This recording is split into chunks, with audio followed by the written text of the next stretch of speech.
holiday at long weekend, marami na naman ang nag-enjoy sa mga pasyalan. Mula sa Quezon Memorial Circle, nakatutok live si Isay Reyes. Isay?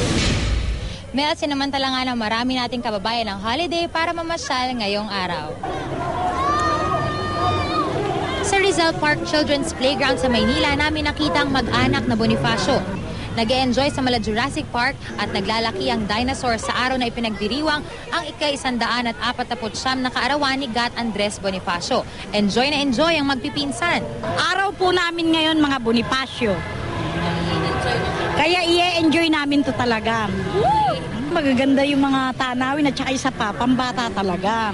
Enjoy ka ba dito sa mga dinosaurs dito? Opo. Maganda po. Ang mga estudyante naman ng pamantasang lungsod ng Maynila, ipinasyal ang mga alagang bata mula sa Isla Pulo na Votas.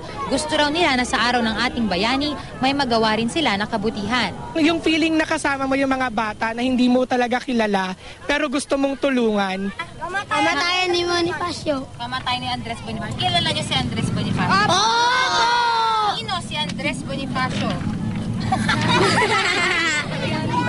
Bayani!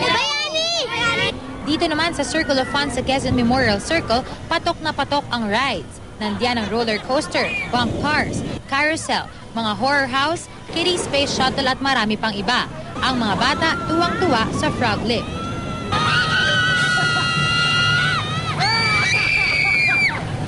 O, kamusta yung ride? Okay lang. Saya? Opo. Medyo nakakatakot po. Enjoy ba kayo ngayong holiday? Yes. Opo.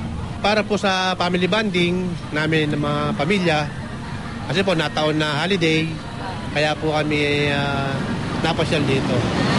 Masyadong mura dito kaysa sa ibang mga affordable dito sa lugar dito. Samantala, Mel, bukod nga sa mga rides ay mayroon ding mga tiyangge dito sa loob ng Quezon Memorial Circle. Huwag raw mag-alala dahil paalala naman ng pamunuan na dinoble nila ang seguridad. Pero pakiusap nila na huwag sanang magkalat ang mga gumagala dito para namang mapanatili nating malinis ang parke at gayon na yung mag-enjoy ang lahat. Mel?